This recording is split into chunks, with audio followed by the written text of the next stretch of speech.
The death of Sheikh Hasina's political career, এবং সেখানে শেখ হাসিনাকে সরাসরি দায়ী করেছেন প্রত্যেকটা ঘটনার জন্য।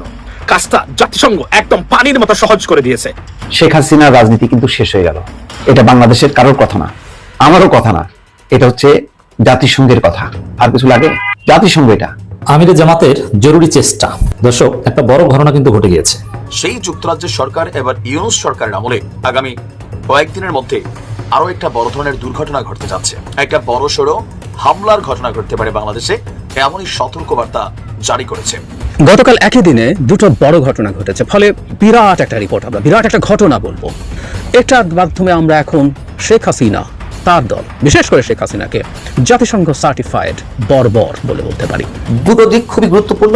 গুরুতর কিছু ভুল হলে ভুলে যাবেন না বাংলাদেশ।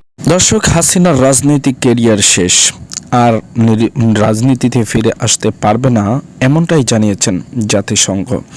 সাবেক প্রধানমন্ত্রী শেখ হাসিনা কতটা ভয়ঙ্কর ছিলেন এবং তার রূপ কতটা ভয়ঙ্কর ছিল এবং তার রাজনৈতিক আমল কতটা প্রশ্নবিদ্ধ ছিল, সেটা নিয়ে এবার মুখ খুলেছেন জাতিসংঘ সহ বাংলাদেশ ও ভারতের বিভিন্ন গণমাধ্যম।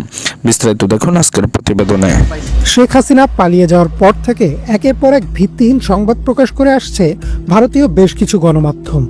কিন্তু এবার সশরীরে আয়নাঘর দেখে হতবাক হয়ে গেলেন ভারতীয় এক সাংবাদিক। 12 ফেব্রুয়ারি অন্তর্বর্তীকালীন সরকারের প্রধান উপদেষ্টা ডক্টর মোহাম্মদ ইউনূস আয়নাঘর খ্যাত বন্দিশালাগুলো পরিদর্শন করেন। সাথে উপস্থিত ছিলেন দেশ বিদেশের গণমাধ্যমের প্রতিনিধিরাও। প্রধান উপদেষ্টার এই পরিদর্শনের সঙ্গী ছিলেন ভারতীয় গণমাধ্যম ইনস্ক্রিপ্টের সম্পাদক অর্ক দেব। পরিদর্শন শেষে আয়নাঘরের এক কক্ষে থাকা একটি ধাতব চেয়ারের ছবি নিজের সামাজিক মাধ্যমে পোস্ট করেন তিনি, যে চেয়ারে বসিয়ে বন্দীদের দেয়া হতো ইলেকট্রিক শক। ছবির সাথে অর্ক লেখেন, এই চেয়ারটা দেখে রাখা জরুরি। ফ্যাসিবাদের জননী শেখ হাসিনার আয়নাঘরের একটি কক্ষে রাখা এই চেয়ার। হাই ভ্যালু বন্দীদের ইলেকট্রিক শক দিতে ব্যবহার করা হতো এই চেয়ার। অর্ক আরও লেখেন, সারাক্ষণ একজস্ট ফ্যান চলতো এই ঘরগুলিতে। ফ্যান বন্ধ হলেই কান্না আর গোঙানি শব্দ শুনতে পাওয়া যেত। আর কিছুক্ষণ, আজ থেকে গোটা বিশ্ব আয়নাঘরের সব ছবি দেখবে। এছাড়াও অর্কদেব আয়নাঘরে বন্দী থাকা মাইকেল চাকমার সেলের ছবিও পোস্ট করেন। সাথে জুড়ে দেন মাইকেল চাকমার নিজের বক্তব্য।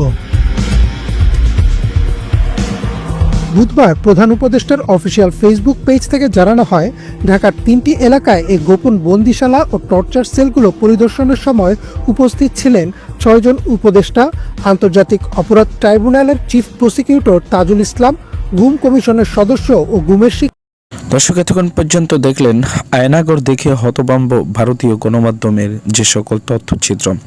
এবার আপনাদেরকে দেখাবো যে ডক্টর ইউনূস ও জাতিসংঘ কি বলছে সাবেক প্রধানমন্ত্রী শেখ হাসিনার রাজনীতিতে ফেরা নিয়ে।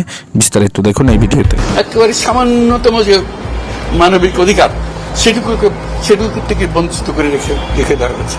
আজকে এটা জাতির জন্য একটা বড় চূড়ান্ত রকমের একটা ডকুমেন্ট হবে। আপনাদের সাক্ষী রেখে আপনাদেরকে নিয়ে এসে আমরা শরিক হলাম এটাতে। যারা এই ভুক্তভোগী তাদের সঙ্গে কথা বললাম, কয়েকজনের সঙ্গে।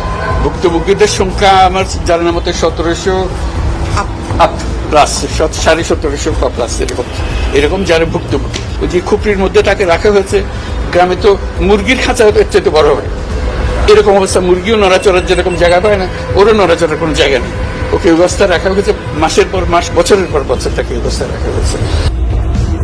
এদিকে জাতিসংঘের তথ্যানুসন্ধান দল জুলাই অভ্যুত্থানে ঘটে যাওয়া নৃশংস গণহত্যায় বিগত সরকার প্রধান শেখ হাসিনা সহ অনেকের বিরুদ্ধে গুরুতর মানবাধিকার লঙ্ঘনের প্রমাণ পেয়েছে।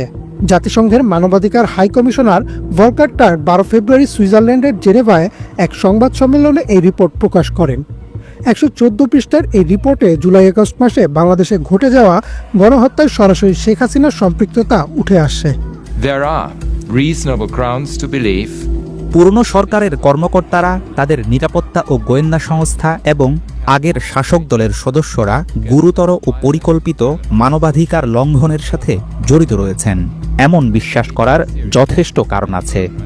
এসব অপরাধের মধ্যে রয়েছে শত শত বিচার বহির্ভূত হত্যা, মানুষকে অন্যায়ভাবে গ্রেফতার ও আটক করা, নির্যাতন ও অমানবিক আচরণ। এমনকি নারী ও শিশুদের প্রতিও চালানো হয় সহিংসতা। এসব ঘটনা ঘটানো হয়েছে আগের রাজনৈতিক নেতৃত্ব ও শীর্ষ নিরাপত্তা কর্মকর্তাদের জ্ঞাতসারে, সমন্বয়ে ও তাদের নির্দেশে। মূলত আন্দোলন দমন করা এবং ক্ষমতা ধরে রাখাই ছিল এর লক্ষ্য। grip on power.